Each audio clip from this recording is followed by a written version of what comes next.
We're very excited to have you guys in this room. I'm joined by two beautiful ladies who are also our clients here at Passle.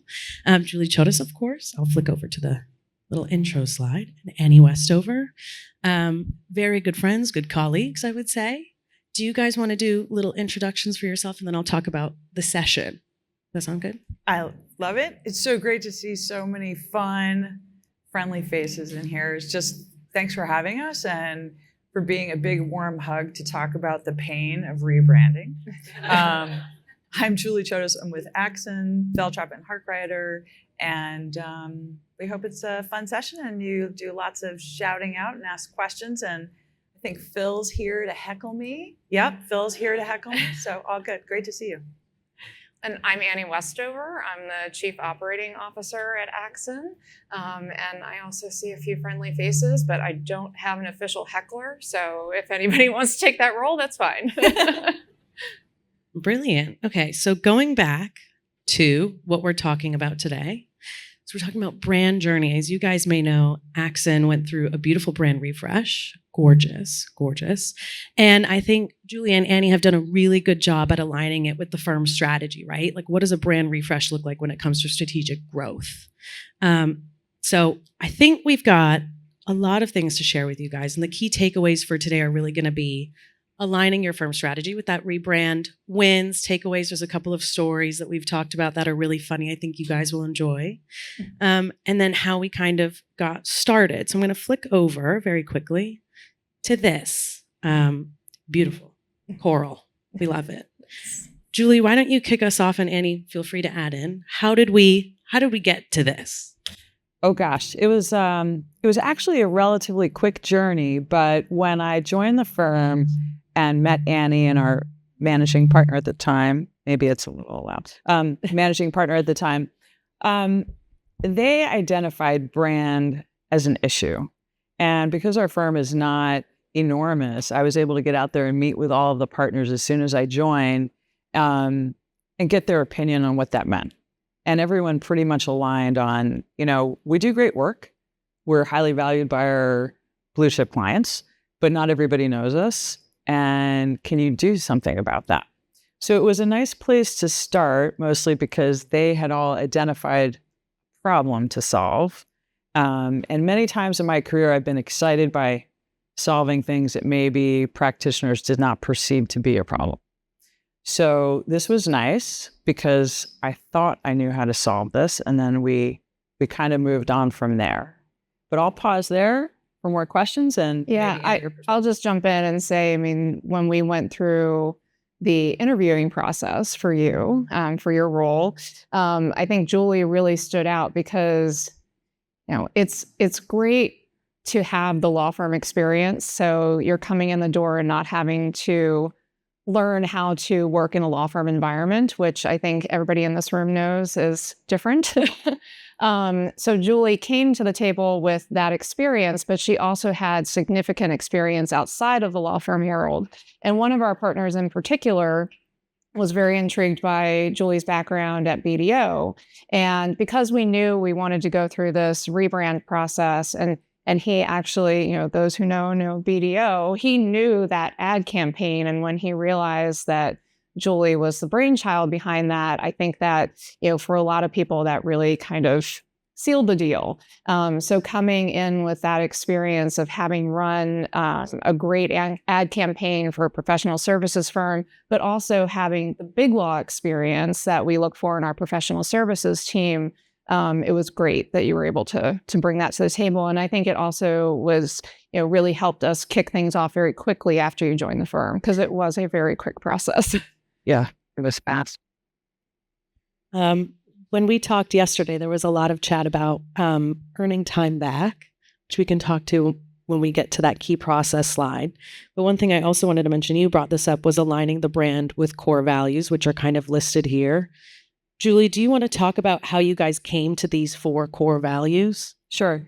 Well, big shout out to Living Group, Duncan Shaw, let me back up and first say that partner who, and I didn't come up with people who know no BDO, I worked on a commercial, but I was excited by that tagline because being in the field, it really worked. they wanted me to build a website in 3 months. And I was like, no, maybe 12. And they're like, 9, no, maybe 6, I don't know.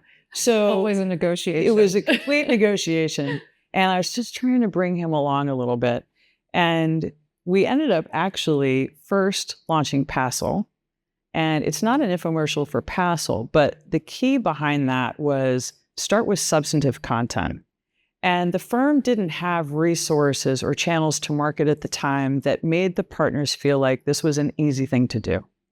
It felt like it was a really hard thing to do. I'd worked with Passle at my prior firm. And when we gave them a tool, which bought me time on the rebrand, that they could use autonomously, they could write it, they could go through the workflow. They didn't feel like it was a big bureaucracy. And they started to feel like they could do things real time. They loved it. And I didn't even realize that there was this pent-up demand for that type of thing, but it solved it for them. It gave me some nice stuff for the website, and it bought me some time. And then we did a little bit of an RFP and a MarTech Stack review. I met and saw Duncan and Ruby Law, shout out, present together. And I was like, those are our people.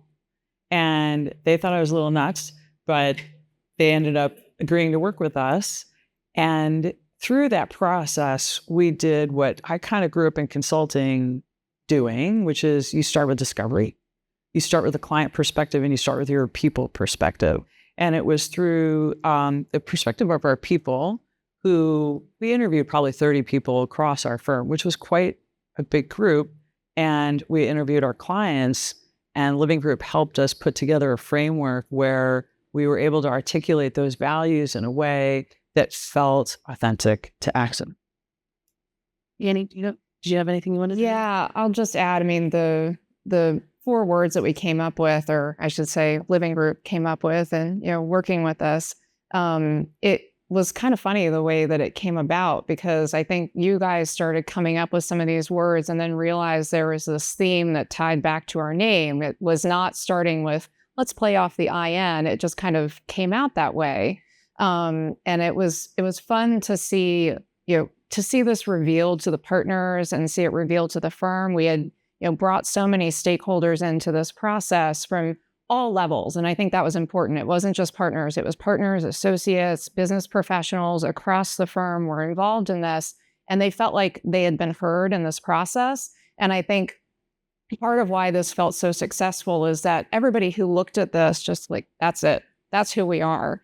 And I think because we brought so many people along with us along the way, it really felt authentic to the firm. And it wasn't just this, surprise reveal of, oh, this is who we are. It was like, no, this is who we are. They've actually reflected who we are. And we did have a reveal, or we did a town hall and had everybody at the firm participate. And we went through, had lots of people present on different aspects of the brand. And when we got to the end of it, everybody applauded. Like, it was such a great moment. And you knew it worked when everybody was actually applauding at the end of a long meeting. So I think it just, because we were able to bring so many people along that journey, it really felt authentic to the firm, which is why I think it works so well. Yeah. Beautiful. I'm going to jump to a slide because Annie and Julie both brought up a couple of points that we want to talk about when it comes to key processes. So let's start here. Now, when we're here, I think a lot of you might have questions, so feel free to raise your hand as this conversation happens and pepper us with questions, or you can save them at the end, but we really want this to be pretty interactive. So let's talk about this process as a whole, from discovery to that launch date. You mentioned bringing people along with you. I think, Julie, do you want to touch on that first? And then Annie, I'll let you go. Sure. But it was a bit easier in a firm of this size to work with an executive committee and practice chairs and essentially communicate a variety of things and then repeat the communication. So validate with a certain group and then take that to a broader group and come back and circle back. And I was very conscious to do that so that people didn't feel left out. We know and love our lawyers, and we know how they feel when they feel left out, and it's not good. So we were very conscious about doing that. And it was a nice lead in to get client feedback, because I think it was one of the first times we'd actually gotten feedback in that way too. And that was new for them. They hadn't really done that before. And it was eye-opening, and it got them to think a little bit differently. And I was able to cue some of that information back again. So bringing them along was really a lot of repeat communication, and then one-on-one conversations with people to validate what they thought about it, sometimes privately, sometimes in small groups, and sometimes all together, because I've found that when partners are talking all together about something that's a common project for the firm or common initiative, they tend to convince each other of things rather than you, the marketing person, having to tell them, because they won't listen to you. They will listen to each other. And then you don't have to get in an argument about why you have to do this thing. I've done this many, many times. Once I figured that out, I was like, then I don't have to be the bad guy here. And that worked pretty well in our pretty tight group. And of course, Annie and I on the side, I was like, oh, is this going to land? What do you think? And we were doing a lot of back and forth conversations about that. Yes. Well, and I had the benefit, you had the benefit of coming in with fresh eyes. I had the benefit of being there. I'm just about to hit my 7-year anniversary, which is crazy at the firm. So I had the benefit of being there for a number of years and knowing the people and having some idea of how they might react to certain things. So I thought you did a particularly good job of figuring out who to talk to when and how to introduce things, and getting feedback early on certain parts of the process so that those particular people felt invested and then could be an ambassador for what you were trying to accomplish. So again, it is a small firm, so it's in some ways easier because you get more one-on-one time with literally every attorney if you want to, but it still has the same concepts that you'd want to employ at a bigger firm, where you need people on your side and believing in what you're trying to do and what the message is, so that they are amplifying that message internally, which helps to speed things along the process. Yeah, the color coral was nearly not. And Annie and I were like, we're fighting for the color coral, because we had a partner that had a visceral reaction to that, thinking it was too soft. And we're like, no.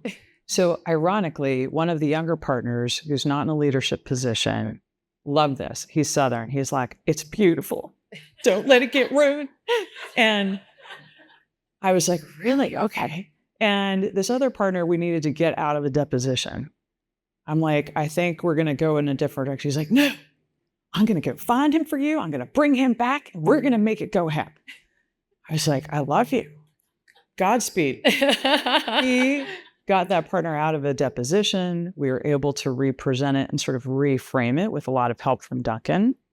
And he understood then where that fell and why we were trying to bring warmth in. And it wasn't just about the color coral. It was about having things that could dial up or down, that you could use in a variety of ways. And he wasn't, being a busy attorney in and out of depositions, didn't appreciate the entire context. So I never imagined this younger partner would go grab someone out of a deposition and bring him to a room physically and make him do it, but he did. And I think in my experience, sometimes when you're doing a big change, there can be champions out there that you have no idea can go to bat for you, because I brought him into the process and he realized I trusted his opinion. And so he was like, okay, I'll trust you too. It was a really nice moment, and we have the color coral. Yes. Annie and I were cheering. Got it through. I love the color. It's pretty. I wish my house was coral. So you mentioned bringing people along with you, which is, I think, one of the best parts about this kind of journey, right? You both were able to kind of pick up people from the firm constituents, right? All across the board to support this process. I want to touch on your guys' relationship. How did you guys kind of back each other up? How did that come into play? With Coral, it seems it was at the core of that, but where else? I would say in everything. Yeah. No, I think, as Julie said earlier, we just were on the phone a lot, just, kind of running through ideas, how to approach this. How do you think this person's going to react to this? How do you think, should we go this direction first or that direction? And, having the relationship where we can just bounce ideas off of each other about this kind of stuff has been, for me personally, so incredibly valuable and made me enjoy my job even more than I did before.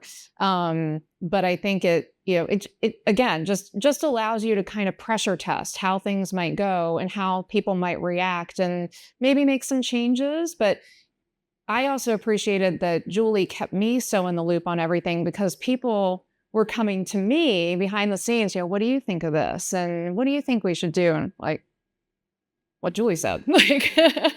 So it allowed us, because we were communicating so much and so often, it allowed us to get on the same page. So we were speaking with one voice, and what we should do, how we should approach things. And I think that helped move the process along even more, because they could see that these two professionals that they were relying on were united on how to do things and how to approach this, and it help them feel more comfortable with the process.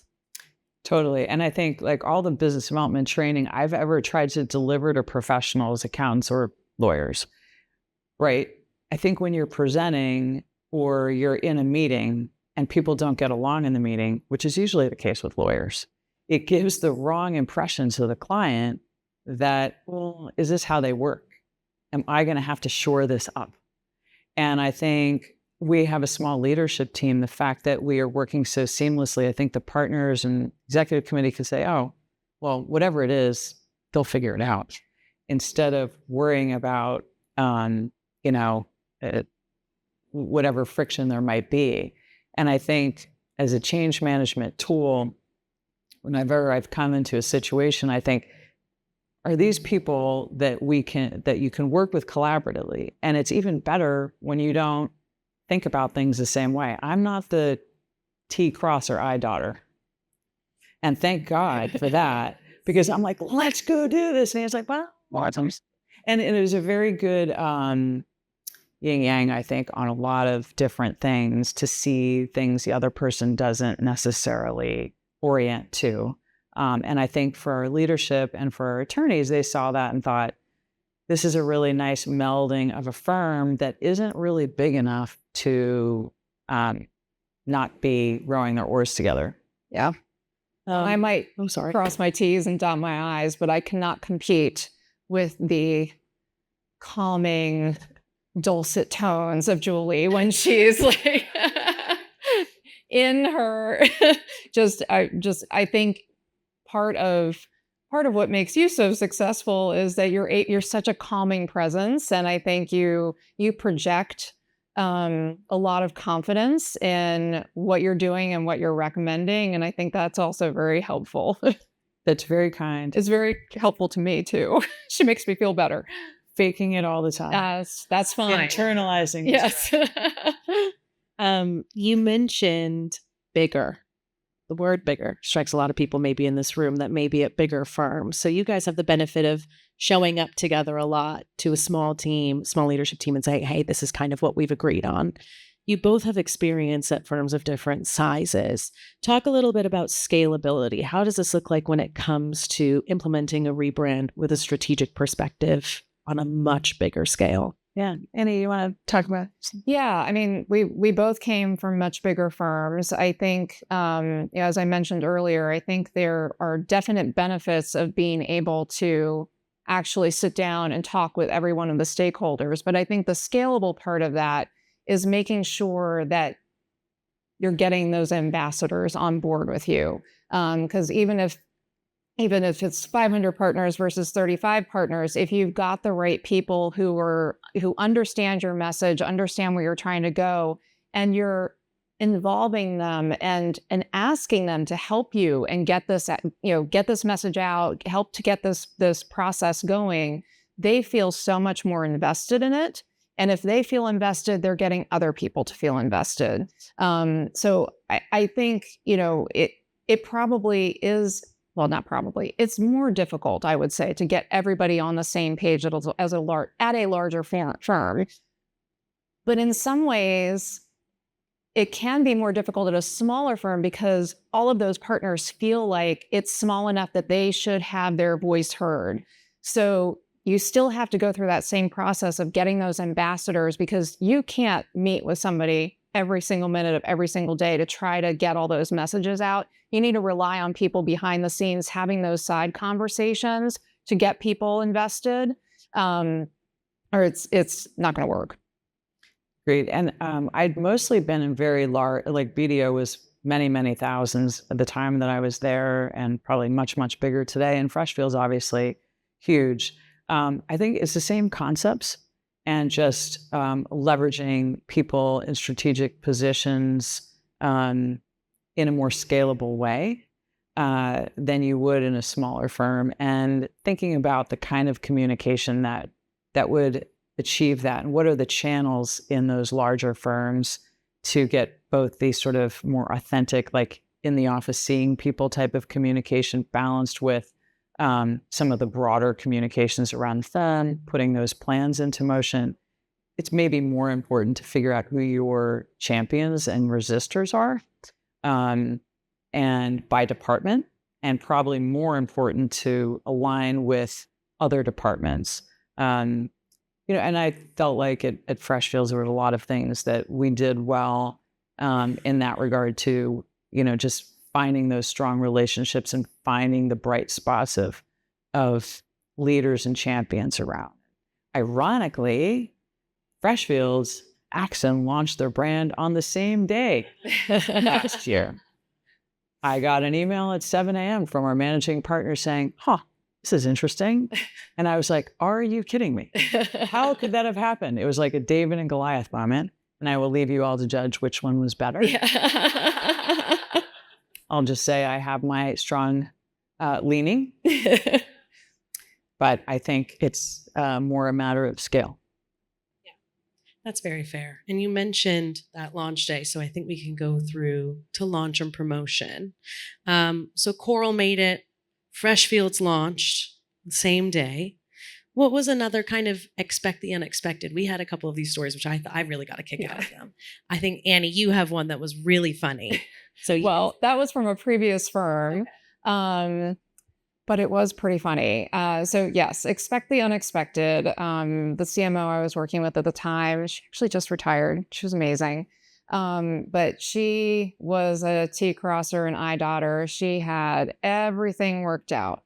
And like with Axinn, they had a strong color that they were using for their logo, but it was just the logo and it was just an accent color. It was not something that was supposed to be used everywhere, just little bits of this, because it was a lot. And this firm also opened its flagship office on the same day that we launched the brand. So again, so many moving parts, so many things to button up, and it was all perfect until she realized that the office manager at this new office, thinking that she was going to be on brand, chose to have all of the key cards for the office printed with that color. The entire key card was this neon color, and everybody's walking in like, what is this?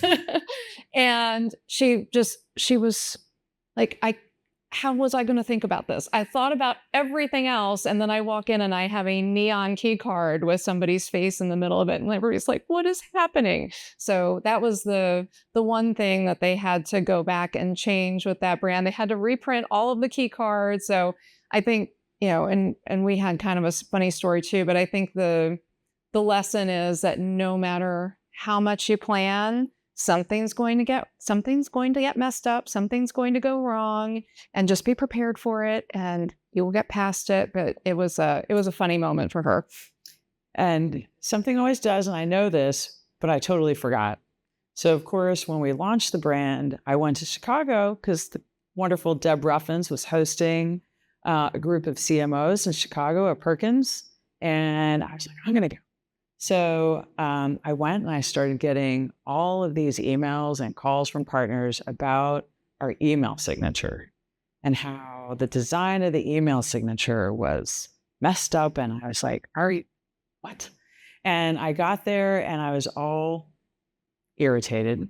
But I went to this room of fantastic CMOs and they clapped for me on launching the brand. It was so sweet. And I was like, but the email signature. And they were like, oh, the email signature. And apparently this is a thing. This is a problem. So if you're going to do a rebrand or a refresh or whatever, have some partners, some very discerning partners. Look at the email signature you choose well before you launch it so that you don't get 57 emails and lawyers designing new email signatures with the color coral that derail all the positive things that you've just done. I got a lot of those calls too. Thank you. Yeah, I know. Annie, you were probably like, I think, Julie, you might want to take this. Yeah. So that's some stuff that was out of your control, right? Something when it came to the launch as well, which I thought was really interesting, mostly because whenever somebody says the word Rockefeller to me, I go, oh my God, 30 Rock? That's awesome. Was the move to 45 Rock, which I think we have a couple of pictures of your office in here. Do you guys want to talk about how we went through that process or how you guys did that? Here we go. Gorgeous. Yeah, so it is a gorgeous office. I love it.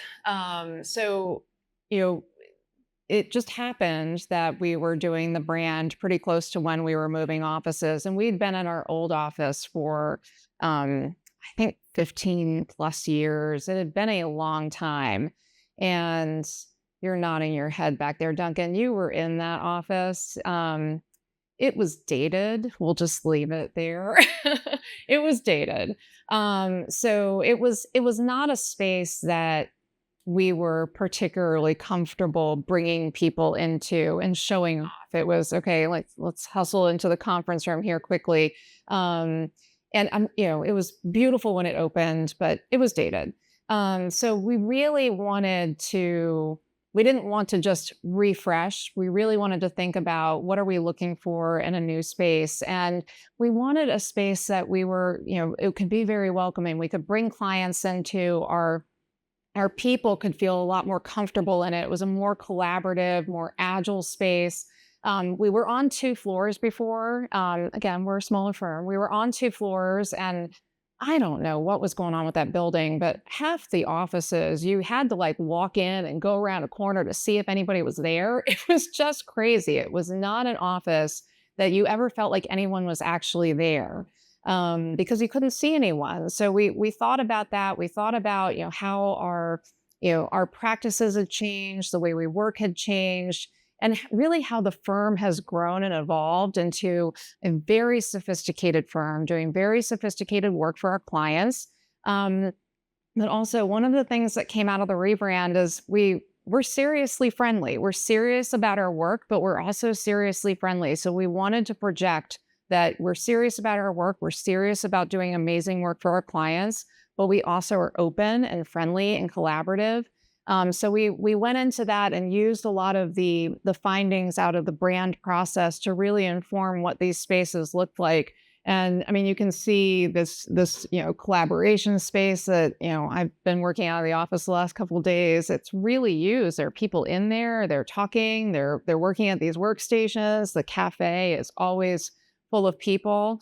And we were able to infuse some of the brand elements with some of the not completely matching the color scheme, but pulling some of those elements into it. Duncan, you're loving all this, but pulling some of those elements into this. And I will say our head of administration, who has a great design eye, he pretty much did the wall in the library, and it's like his magnum opus right there. He's so happy about it. It's such a beautiful space. But it was great while we didn't launch this office on the day that we launched the brand, it was another tool that we could use to amplify the brand after it had launched, because it was a few months later. We were able to get these amazing pictures done and have some people come in to take a look at the space. So yeah, trying to tie that together again, not completely doing a matchy because eventually the brand's going to evolve and we'll probably be in this space for a long time. But I think people loved coming into the space and feeling like it was very reflective of who we had just said we were coming out of that brand process. Yeah. It made it more authentic, and that the brand refresh was more than a logo or a color palette, or we wanted to align it with our business strategy. And part of that strategy is we're a fantastic destination firm for referrals given our specialty nature and our size.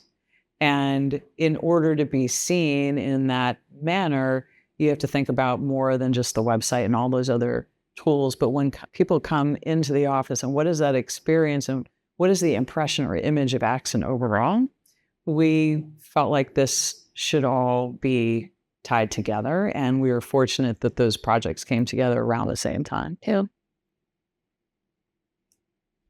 There's also some beautiful brand assets that I think would be cool to go through. This was one of them. Do you guys want to talk through some of these pieces and explain how you got here? Wow. Annie has her prop. I have a prop. My favorite bag, which you can see looks somewhat like the bag on there. And one of the members of Julie's team actually worked with a bag designer to design this from scratch. It's a custom bag and it's a hot commodity at the firm. But yeah, some beautiful stuff came out of this that Duncan's team put together and your team has executed on actually making it happen. Yeah, Jenny Hill's in our team, who, by the way, last night accepted award from LSSO, which we were super grateful to win for Transformation of the Year based on the rebrand. So thank you to Living Group and everybody else. Worked tirelessly because we didn't know this, but that picture of the bag that all of the partners loved so much when we unveiled it is AI generated. And we could not find it anywhere. And when we found that out, we were like, oh my God, what do we do? So thank God for Jenny Hills. Yes. Who went and designed that and sent it to a number of the partners who felt like, okay, this embodies what I wanted out of this whole thing. It was like a nice symbol of that. Was there any part of these, I guess, also in acquiring and deciding what you wanted to bring in? Did you bring anyone from the leadership team, like any of your attorneys involved? Like, did they get to pick what was brought in or no? Kinda. Yeah.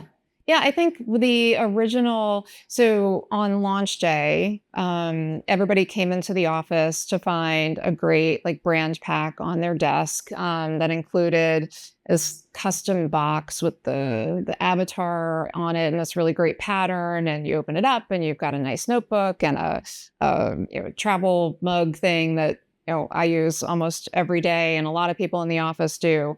But that was something that we shared with some of the leadership in advance about these are the things that we're thinking about doing. We want to make sure, people feel, again, like they're part of this process. They, want them to feel excited about the brand launch, that they, get some cool swag when they come into the office. So we talked with them about that. And then like Julie said, when we were designing the bag, there were several partners who, I think literally this is a slide that was shown during the brand presentation and everybody's like, I need that bag. When are we getting the bag? And I'm not kidding. When are we getting the bag? I heard that so many times. So when we realized we needed to make a bag, brought people in to vet different options. And what do you think of this? And what do you think of this size? And so they so excited when it came out. And that was something that everybody had the opportunity to get when we did, holiday gifts for people at the end of the year. This was the first time we did it with all branded options. So instead of just sending, the coolest new gadget or, we were doing really nice, like gourmet fruit baskets, whatever, they launched a store that people could go in and opt in to different things, not a Patagonia, but a vest. Maybe it was a Patagonia vest, a vest, a bag, all these different things. So very quickly you started seeing people sporting all kinds of stuff around the office. And so, yeah. Yes. Our literal brand ambassadors wearing their new swag. Yes. Yes. Which is really genius. Nice. That's so smart. And one of our partners in Connecticut, who's a big golfer, had very particular custom design taste for golf wear that he's very passionate about. It's their former managing partner. Yes, yeah, yes. Yeah. And he has quite a bit of Axinn golf wear. You're meeting your clients where they're at, basically. That's what you're doing, which is good. So we're coming close to the end of the session, which I'm a little sad about because this is very fun. Tell me a little bit about some wins that you guys had. And then off the back of that, because there were a lot, I think. And then off the back of that, any pieces of advice that you give, if you had to do it all again, what would you do? So I think maybe we'll start with the wins and then we'll go into the advice. So Julie, I'll start with you. Well, that moment when everyone clapped when we unveiled it, I have not experienced it before. My marketing team nearly fell on the floor. They were like, what? They were really in shock. But I think more than anything, it was evident that it wasn't just a marketing project foisted on them, because, I kind of strong armed the partners into delivering the messaging. And I'm like, I'll write it for you. You have to say it. They're like, okay. But once they started saying it, and the associates and everyone in the firm heard it from the partners too, that made it feel more real and not like a marketing project. And I think for me personally, that was one of the most gratifying moments. Also to see our marketing folks who had been working tirelessly on things and, getting sort of random questions about lots of stuff, to feel celebrated was really nice for them. I guess this was more of an ongoing moment, but I mentioned, one of the taglines, probably correct me on the nomenclature, but one of the things that you guys came up with that resonated so well was the seriously friendly description of the firm. And it means so many different things, and it's so perfect for our firm and our culture. And I loved it when I saw it, and I think it, resonated with everybody in that moment. But we've had, to me, it's lots of little wins since then, because people reference it all the time. Sometimes in kind of a joking way, like we're having a hard meeting and we're like, we're supposed to be seriously friendly here.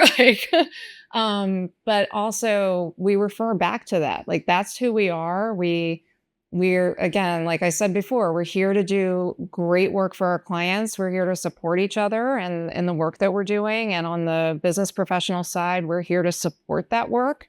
But this is also an environment where we like being together. We like the people that we work with, and we expect that from the people that we work with. So to hear that continue to echo as the initial launch, we've gotten through that. I love that, because it feels right for the firm. Yeah. And I think in the future, we're now thinking, like, where do we take this going forward? So in terms of how do we build on it, I think we all probably know that it's an evolving thing, and we want to deepen the content, and we want to deepen the sophistication of the messaging and get past the initial and create more top of mind awareness for the firm. And a lot of that's been going pretty well. One of our partners noted that recently that he was in a pitch and the other firm, we won, and the other firm said, well, I guess they wanted a brand. And he's been with the firm over 20 years and came from Big Law. And he was like, yes, they think we're a brand. And she's not kidding. He literally went, yes, sitting in a room with the entire leadership team. And to see people who are usually pretty skeptical actually get excited because of something we all had a part in was really nice. And I think we want to carry that momentum forward. What can we do next? So there will be more things. That's very cool. Annie, you look like I was just going to say, I don't think we touched on this enough. I think you started this process in such a smart way that it set us up to continue the process. It wasn't just I think so many times you launch a brand and then it's over. But I think some of the things that you and your team did, shout out to Passle, like getting that Passle platform and getting people to understand the importance of the regular outreach, the regular thought leadership, why it was important to do that, and get it out through lots of different channels. And it's not just, the thought leadership is important and branding people in that way, but also explaining to everyone that, the brand is that's just one piece of the puzzle. And if we can focus on this and get this right, the Passle and the thought leadership piece, before we launch the brand, before we launch the website, doing that now and getting your house in order with that now and building that muscle will then help us continue to get all the benefits out of this beautiful brand that reflects the firm so well. So it's not just a one and done. You're set up for success and continuing to push that out. And that's, I mean, it's important at every firm, but it's particularly important at a small firm where we have, limited people resources. I mean, there's only so many people who can write the thought leadership. So it's important that they do it regularly and you give them an easy way to do it so that they can continue to push this out and continue to amplify the brand. So, talking a little bit about, how to, build a website in 3 months, launch a brand in 3 months. No, we're not going to do that in 3 months, but we can do this while we're working on that behind the scenes, which will then make it so that that brand is, the launch of the brand isn't just a one and done. So, and you're continuing to do things like that, they understand the importance of making sure that we're continuing to do this work to get this stuff out here. Yeah, I think that's such a good point. As a foundation for growth, which our managing partner, Jenny Mayer, had set out when she took over that position a year and a half ago, the brand launch was in many ways the foundation for that to help partners think about the harder part, the business development part. And we know that they gravitate towards the tangible and the things that they can see and touch and feel, and also the things that they can say, marketing, go do that, right? So they love the fact that this, other than consulting and providing opinions on it, was less about them doing the work and more about it's outsourced. And now comes the harder part. How do we evolve culture? We've built some pride around a refreshed image and look and space and things where you can feel more comfortable as a partner bringing people in and having conversations and sending out materials and content. And then how do you connect those top of the funnel awareness things to better navigate to building stronger relationships and growing new business for the firm? And we're still in that process. Yeah.